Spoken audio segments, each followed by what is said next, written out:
Pernahkah kamu melihat seorang ayah yang tetap mendorong gerobaknya di tengah hujan deras, hanya demi anaknya bisa makan malam itu? Inilah kisah nyata yang akan membuat hatimu bergetar, tentang Pak Rudi, seorang ayah penjual gorengan yang tak menyerah meski hidup terus mengujinya. Dari jalanan basah, roda gerobak yang patah, hingga pertolongan tak terduga yang mengubah segalanya. Sebelum kita mulai kisah haru ini, tulis di kolom komentar kamu dari kota mana menonton cerita ini. Jangan lupa subscribe channel Narasi Kreator agar kamu tidak ketinggalan kisah inspiratif penuh makna berikutnya. Untuk kamu yang sudah subscribe, semoga Allah membalas dengan rezeki yang lancar, umur yang berkah, dan hati yang selalu dikuatkan dalam setiap ujian hidup. Selamat menyimak. Inilah kisah, di tengah hujan, ia masih mendorong gerobak gorengan demi makan anaknya.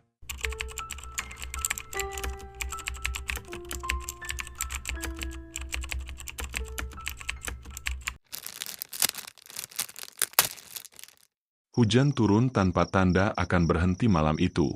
Butiran air jatuh dari langit, menimpa atap seng rumah-rumah di pinggiran kota Bandung. Suaranya seperti irama kesedihan yang menggema di antara ganggang sempit dan jalanan becek. Di bawah lampu jalan yang berkelap-kelip, tampak seorang pria tua berjalan tertatih. Bajunya sudah lusuh, celananya basah hingga lutut, dan kedua tangannya menggenggam erat pegangan gerobak kayu yang sudah rapuh. Namanya Pak Rudi. Gerobak itu satu-satunya harta yang ia miliki. Di dalamnya, ada wajan kecil, kompor minyak, dan beberapa bungkus tepung sisa hari sebelumnya. Seharusnya malam ini ia sudah pulang, tapi hujan membuat dagangannya sepi. Sisa gorengan yang tak laku masih tergeletak di atas nampan, dingin terkena embun malam. Pak Rudi berhenti di pinggir jalan, mengusap wajahnya yang basah entah oleh air hujan atau air mata. Ia mendongak ke langit, lalu berbisik lirih, "Ya Allah, kuatkan aku malam ini. Raffi belum makan sejak siang." Di dalam hati, ia menahan sesak. Setiap tetes hujan seperti mengingatkan bahwa waktu terus berjalan, sementara perut anaknya di rumah terus menunggu. Beberapa orang lewat dengan payung, sebagian menatap iba, tapi tak seorang pun berhenti. Di hadapan toko yang sudah tutup, Pak Rudi menyalakan kompor tuanya. Api menyala kecil, goyah ditiup angin. Ia menggoreng beberapa potong tempe, berharap masih ada pembeli yang lewat. Asap minyak mengepul di udara dingin. Tangannya gemetar, bukan karena takut, tapi karena tubuhnya mulai kehilangan tenaga. Namun, dalam kepalanya hanya satu bayangan. Seorang anak kecil, duduk di rumah yang gelap dengan perut lapar, menunggu kepulangan ayahnya. Anak itu, Raffi, adalah alasan ia tak pernah berhenti berjuang. Di kejauhan, terdengar suara petir menggema. Langit semakin gelap, hujan semakin deras, tapi Pak Rudi tak bergerak dari tempatnya. Ia tahu, malam belum selesai, dan perjuangannya pun belum usai. Di ujung gang kecil yang berlumpur, berdiri sebuah rumah kayu tua berukuran tak lebih dari 3 kali 4 meter. Dindingnya terbuat dari papan bekas, atapnya dari seng karatan. Saat hujan deras turun seperti malam ini, air menetes dari berbagai sudut langit-langit. Di dalam rumah itu, seorang bocah laki-laki berusia 7 tahun duduk memeluk lutut di pojok ruangan. Namanya Raffi. Ia menatap ke arah pintu yang tertutup rapat sambil mendengarkan suara hujan di luar. Perutnya berbunyi pelan. Ia menelan ludah, menahan lapar yang sudah sejak siang menghampiri. Di depannya, hanya ada sebuah piring kosong dan segelas air putih yang sudah dingin. Satu-satunya cahaya berasal dari lampu minyak kecil yang nyalanya bergetar di terpa angin. Raffi menghela napas panjang. Ia teringat pesan ayahnya sebelum pergi berdagang sore tadi. "Tunggu ayah ya, nak. Kalau dagangan laku, malam ini kita bisa makan enak." Namun kini, sudah lewat jam 9 malam. Hujan tak berhenti, dan bayangan ayah belum juga tampak. Raffi berdiri, berjalan perlahan menuju jendela kecil yang ditutup kain sobek. Ia mengintip keluar. Jalanan gelap dan sepi. Sesekali terdengar suara gerobak lewat di kejauhan, tapi cepat menghilang lagi. "Ya Allah," bisiknya pelan, meniru doa yang sering diucapkan ayahnya. "Semoga ayah enggak kehujanan." Dari atap rumah, air terus menetes tepat di tengah ruangan. Lantai tanahnya berubah menjadi becek.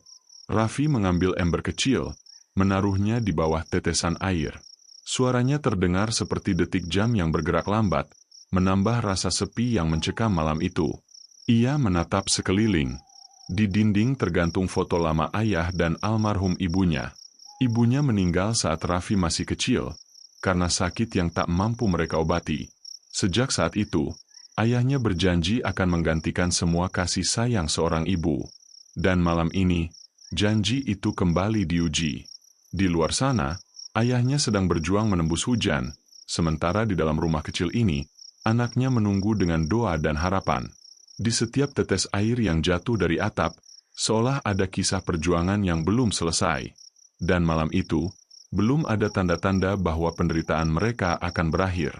Jalanan kota mulai sepi.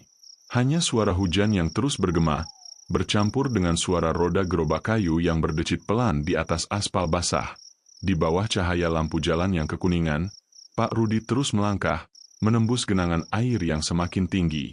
Sandal jepitnya sudah longgar, bajunya menempel di tubuh yang kurus, dan tangan tuanya menggenggam erat pegangan gerobak agar tidak tergelincir. Setiap langkah terasa berat, tapi setiap kali ia hendak berhenti, wajah kecil Raffi muncul di benaknya, membuat langkah itu kembali tegak. Di perempatan jalan, ia berhenti sejenak.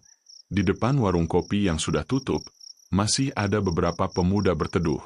Mereka tertawa keras, meminum kopi hangat, sambil sesekali menatap Pak Rudi yang basah kuyup.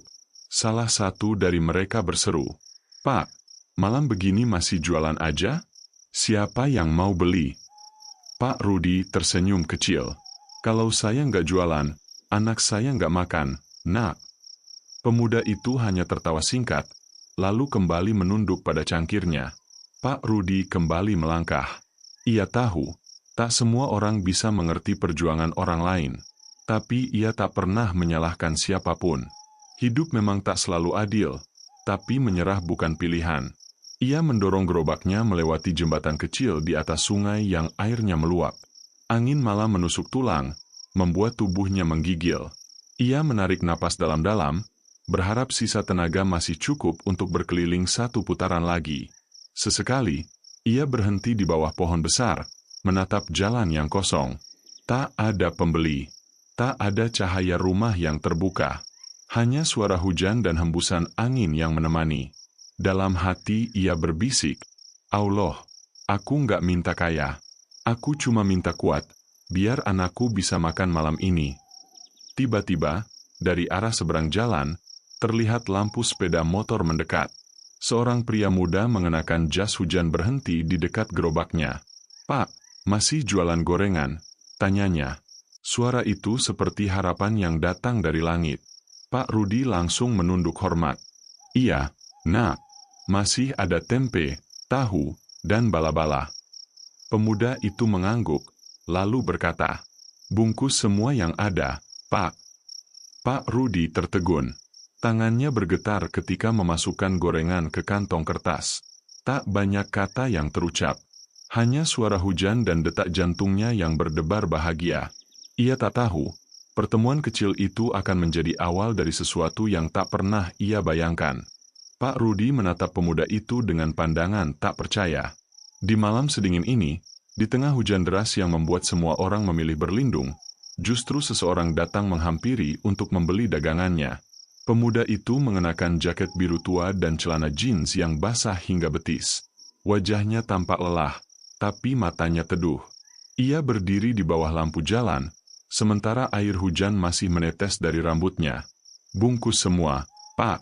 Saya nggak apa-apa, biar agak dingin juga," katanya sambil tersenyum. Pak Rudi mengangguk cepat, lalu mulai membungkus gorengan satu persatu. Tangannya gemetar bukan hanya karena dingin, tapi juga karena rasa haru yang tiba-tiba datang. "Terima kasih ya, Nak. Semoga Allah membalas kebaikanmu," ucapnya lirih. Pemuda itu hanya mengangguk.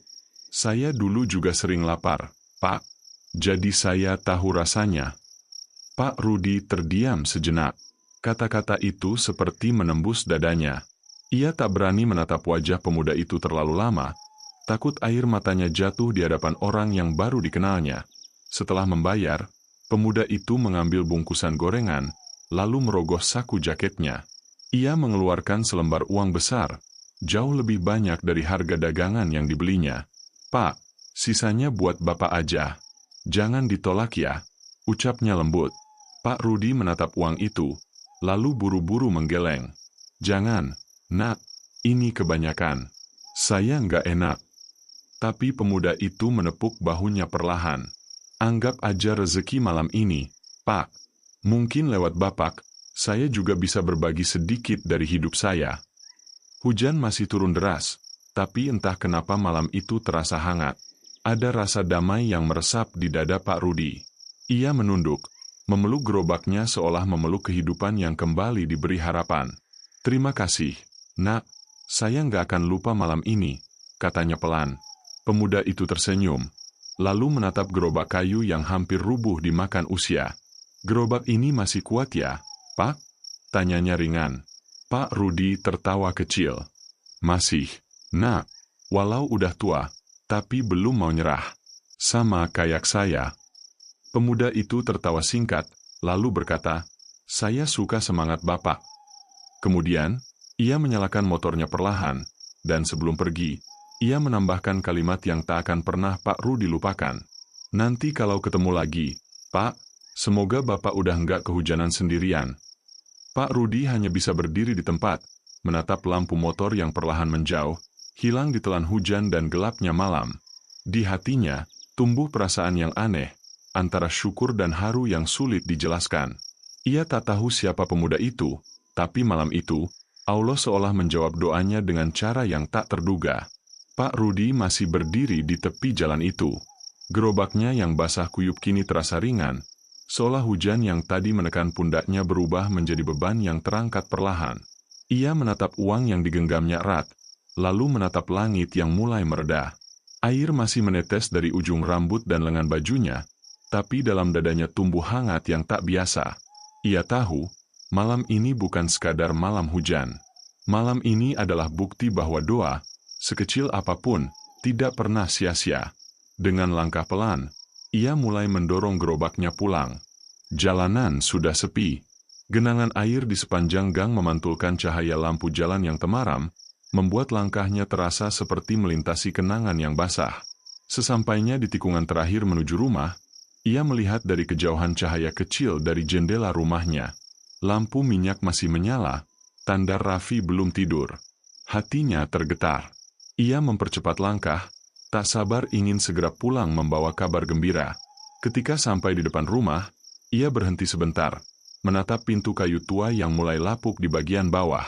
Ia menghapus air hujan dari wajahnya, menarik napas dalam-dalam, lalu mengetuk perlahan. "Raffi, ayah pulang." Pintu terbuka dengan cepat. Raffi berlari memeluk ayahnya tanpa peduli tubuh ayahnya masih basah. "Ayah, ayah kehujanan. Aku pikir ayah nggak pulang malam ini." Pak Rudi tersenyum, menepuk kepala anaknya lembut. "Ayah janjikan, nggak akan biarin kamu lapar." Ia lalu membuka bungkusan plastik yang dibawanya. Aroma gorengan hangat langsung memenuhi ruangan kecil itu. Mata Raffi berbinar. Ia makan dengan lahap, sementara ayahnya hanya duduk menatapnya dengan senyum penuh syukur. Di sudut ruangan, tetesan air dari atap masih jatuh ke dalam ember kecil, menimbulkan suara tik-tik-tik yang kini tak lagi terdengar menyedihkan. Justru seperti musik lembut yang menemani malam bahagia itu. Setelah Raffi kenyang, ia tertidur di pangkuan ayahnya. Pak Rudi mengusap rambut anaknya perlahan, matanya mulai berkaca-kaca. Ia menatap wajah polos itu dan berbisik pelan, "Terima kasih, Allah. Kau masih kasih aku kesempatan buat jadi ayah yang berguna." Di luar, hujan benar-benar berhenti. Langit masih gelap, tapi di kejauhan terdengar suara ayam berkokok lebih awal, seolah menyambut pagi harapan yang baru. Pak Rudi tersenyum, menatap jendela yang buram oleh embun. Ia tahu, hidup belum mudah. Tapi malam ini ia kembali percaya bahwa setiap kesulitan selalu menyimpan jalan keluar, meski sering datang dengan cara yang tak terduga. Dan di hati kecilnya, nyala harapan itu belum padam. Pagi itu, langit tampak lebih cerah. Hujan semalam meninggalkan jejak di mana-mana. Jalanan masih basah, Udara terasa segar, dan aroma tanah yang lembab menyelimuti seluruh gang kecil tempat Pak Rudi tinggal. Ia berdiri di depan rumah, memeriksa gerobaknya yang dibiarkan semalaman di bawah atap seadanya. Kayu bagian bawah sudah lapuk, roda sebelah kiri agak miring, dan pegangan besinya mulai berkarat. Pak Rudi menghela napas panjang. Kalau ini sampai patah, aku nggak bisa jualan lagi, gumamnya pelan. Ia mencoba mendorong gerobak itu perlahan, tapi roda sebelah kiri tersangkut dan mengeluarkan bunyi berderit keras. Dengan sabar, ia membenahinya sedikit demi sedikit, menggunakan paku bekas dan tali rafia untuk menahan bagian yang retak. Sementara itu, Raffi duduk di tangga depan rumah sambil mengamati ayahnya. "Ayah, kenapa gerobaknya rusak terus?" tanyanya polos. Pak Rudi tersenyum kecil. "Karena gerobak ini udah tua, Nak. Tapi selama kita rawat, dia masih bisa dipakai." Raffi mengangguk, lalu mendekat membantu memegang papan. "Aku mau bantu juga, Yah." Tangan kecil itu berusaha memegangi sisi gerobak yang longgar. Meskipun tak seberapa membantu, kehadiran Raffi membuat pekerjaan terasa lebih ringan. Pak Rudi tersenyum, menatap anaknya dengan bangga. Setelah beberapa jam, gerobak itu akhirnya bisa berdiri tegak lagi. Tidak sempurna, tapi cukup kuat untuk dipakai berjualan hari ini. Pak Rudi menatap hasil kerjanya, lalu berbisik pelan, "Terima kasih, Allah. Masih bisa dipakai, walau harus sabar." Ia lalu bersiap-siap berangkat. Tepung ia aduk di ember kecil, minyak dituangkan ke botol bekas air mineral, dan beberapa bungkus tahu serta tempe dimasukkan ke keranjang. Sebelum pergi, Raffi memeluk ayahnya erat. "Hati-hati ya, Yah. Jangan kehujanan lagi." Pak Rudi tersenyum, mengelus kepala anaknya. "Iya, Nak. Doain aja cuacanya baik hari ini."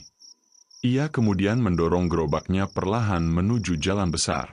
Matahari pagi menyinari tubuh tuanya, membuat bayangan panjang terbentang di tanah basah. Namun, tak lama setelah ia keluar dari gang, langit kembali memunculkan awan kelabu. Angin mulai berembus lebih kencang, dan dari kejauhan terdengar suara guntur samar.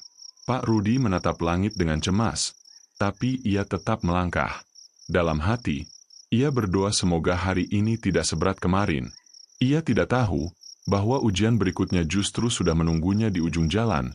Ujian yang akan mengguncang bukan hanya tenaganya, tapi juga imannya. Siang mulai beranjak.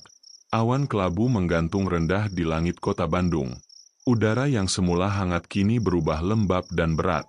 Pak Rudi terus mendorong gerobaknya melewati jalanan yang mulai ramai. Ia berhenti di dekat halte tua, tempat biasa ia menjajakan gorengannya setiap hari.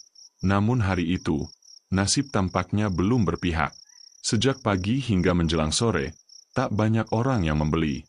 Mereka lewat begitu saja, sebagian buru-buru, sebagian menolak dengan senyum basa-basi. Pak Rudi mencoba tetap sabar. Ia berdiri tegak meski lututnya mulai gemetar. Setiap kali ingin menyerah, ia teringat wajah Raffi yang menunggunya di rumah. Menjelang sore, angin berembus lebih kencang. Daun-daun beterbangan, tanda hujan sebentar lagi turun. Pak Rudi bergegas membereskan barang-barangnya, berniat pulang sebelum hujan mengguyur. Tapi saat baru mendorong gerobaknya beberapa meter, terdengar bunyi keras dari bawah. Krak! Roda kiri gerobaknya tiba-tiba terlepas dan jatuh menghantam aspal. Gerobak oleng, miring ke samping, hampir menimpa dirinya. Pak Rudi terkejut, lalu buru-buru menahan dengan tubuhnya agar tidak roboh. "Ya Allah!" desisnya pelan, napasnya tersengal. Ia berjongkok, memeriksa bagian roda yang patah. Bautnya longgar, dan porosnya retak. Tak mungkin bisa diperbaiki di jalan. Sementara itu, langit makin gelap, dan tetesan air hujan mulai jatuh satu-satu di permukaan jalan. Pak Rudi menatap sekeliling, berharap ada bengkel kecil atau tempat berteduh. Tapi di sepanjang jalan itu, tak ada satupun yang terbuka. Orang-orang justru mulai berlari, mencari tempat aman dari hujan. Dengan sisa tenaga, ia menarik gerobaknya ke pinggir jalan, menutupnya dengan terpal lusuh yang sudah robek di beberapa bagian. Hujan turun makin deras, membasahi tubuhnya yang lelah. Ia duduk di bawah pohon, menatap gerobaknya yang kini terdiam tak berdaya di bawah hujan. Roda yang lepas itu tergeletak beberapa langkah darinya, berputar perlahan terkena air. Hatinya sesak. Bukan hanya karena gerobak itu rusak, tapi karena ia tahu, tanpa gerobak itu, ia tak bisa berjualan lagi besok. Dan tanpa berjualan, Raffi mungkin akan kembali tidur lapar. Pak Rudi menunduk, menatap tanah yang mulai tergenang air. Di sela gemuruh hujan, ia berdoa dengan suara lirih. Allah, kalau ini ujian, aku terima. Tapi jangan biarkan anakku kelaparan lagi. Ia menatap roda yang terlepas itu lama, seperti menatap nasibnya sendiri. Dan di tengah hujan yang kian deras, untuk pertama kalinya, semangatnya hampir padam. Hujan belum juga reda. Tubuh Pak Rudi menggigil di bawah pohon. Baju lusuhnya menempel di kulit. Ia memeluk lutut, berusaha menahan dingin dan rasa putus asa yang mulai tumbuh di dadanya. Gerobaknya kini teronggok diam, dengan satu roda yang patah dan kayu yang retak. Dari kejauhan, samar-samar terlihat seseorang berjalan mendekat dengan payung hitam. Langkahnya pelan tapi mantap. Sosok itu berhenti di depan Pak Rudi, menatap gerobak yang nyaris roboh. "Pak, kenapa duduk di sini? Kehujanan begitu." Suara itu lembut tapi tegas. Pak Rudi mendongak. Seorang pria paruh baya berdiri di hadapannya. Bajunya rapi, wajahnya ramah. "Gerobak saya rusak, Pak. Rodanya lepas. Saya nggak kuat dorong lagi," jawab Pak Rudi lirih. Pria itu menatap gerobak, lalu menaruh payung di tangan Pak Rudi. "Saya bantu dorong sampai rumah, yuk. Nanti urusan roda bisa dicari solusinya." Pak Rudi terkejut. "Aduh, nggak usah, Pak. Nanti Bapak kehujanan." Pria itu tersenyum. "Rezeki nggak cuma datang dari uang, Pak. Kadang datang lewat kesempatan buat bantu orang." Mereka pun berjalan bersama. Hujan masih menetes, tapi kini terasa lebih ringan. Gerobak yang tadinya berat seolah lebih mudah digerakkan ketika dua tangan ikut menolong. Sesampainya di dekat gang rumah, pria itu menepuk bahu Pak Rudi. "Nama saya Pak Hasan. Saya tinggal tak jauh dari sini. Besok, bawa gerobaknya ke bengkel saya. Saya bantu perbaiki, ya." Pak Rudi hampir tak bisa bicara. Ia menunduk, air mata bercampur air hujan di wajahnya. "Terima kasih, Pak Hasan. Semoga Allah balas kebaikan Bapak." Malam itu, meski lelah dan basah, hati Pak Rudi hangat. Ia tak menyangka, di tengah ujian berat, selalu ada tangan yang dihadirkan Allah untuk menguatkannya. Beberapa hari kemudian, hidup Pak Rudi berubah perlahan. Uang dari pemuda itu ia gunakan bukan untuk dirinya sendiri, tapi untuk memperbaiki rumah dan melunasi biaya sekolah Raffi. Ia tetap berjualan seperti biasa, tapi kini bukan karena terpaksa. Ia berdagang dengan hati yang lebih tenang. Raffi mulai sekolah dengan seragam baru, wajahnya bersinar penuh semangat. Suatu sore, mereka duduk di depan rumah, menikmati matahari tenggelam. Raffi menatap ayahnya dan berkata, "Yah, kalau aku besar nanti, aku mau kerja keras juga, biar ayah bisa istirahat." Pak Rudi tersenyum, menatap langit yang berwarna jingga. "Yang ayah mau cuma satu, Nak. Jangan lupa berterima kasih sama Allah. Karena tanpa kasihnya, kita nggak akan sampai di sini." Angin sore berhembus lembut, membawa aroma tanah yang damai. Gerobak tua itu berdiri di samping rumah, menjadi saksi bisu perjuangan panjang seorang ayah yang tak pernah menyerah demi anaknya. Malam mulai turun perlahan. Di antara suara jangkrik dan angin yang menenangkan, Pak Rudi menatap Raffi yang tertidur di pangkuannya. Senyum kecil muncul di wajah tuanya. Ia tahu, perjuangannya belum selesai, tapi malam itu ia merasa cukup. Karena di balik hujan, di balik lapar, dan di balik luka, selalu ada kasih yang menuntun jalan pulang. Dari kisah Pak Rudi, kita belajar bahwa kasih seorang ayah tidak mengenal batas, bahkan di tengah hujan, lelah, dan kemiskinan. Ia tetap berdiri, tetap berjuang, karena cinta kepada anaknya jauh lebih besar dari segala kesulitan dunia. Kita juga belajar bahwa pertolongan Allah sering datang dengan cara yang tak terduga. Kadang lewat tangan orang asing, kadang lewat cobaan yang membuat kita hampir menyerah. Tapi di setiap air mata, selalu ada makna. Di setiap kesulitan, selalu ada harapan yang menunggu untuk ditemukan. Hidup memang tidak selalu mudah, namun selama masih ada niat baik dan doa yang tulus, Allah tidak akan pernah meninggalkan hamba-Nya. Karena rezeki bisa datang dari arah yang tidak disangka-sangka, dan setiap langkah yang dilakukan dengan ikhlas pasti akan berbuah indah pada waktunya. Cerita ini adalah fiktif yang dibuat seperti nyata, agar kita bisa mengambil hikmah dan pelajaran darinya, tentang ketulusan, kesabaran, dan arti perjuangan seorang ayah dalam menjaga harapan hidup anaknya. Terima kasih sudah menyimak kisah ini hingga akhir. Jika kamu tersentuh dengan cerita ini, silakan tulis pendapatmu di kolom komentar. Jangan lupa like, subscribe, dan nyalakan lonceng notifikasi, agar kamu tidak ketinggalan kisah penuh makna berikutnya. Semoga yang menonton dan mendengarkan kisah ini selalu diberikan kesehatan, rezeki yang berkah, dan kekuatan untuk terus berjuang dalam hidupnya. Amin.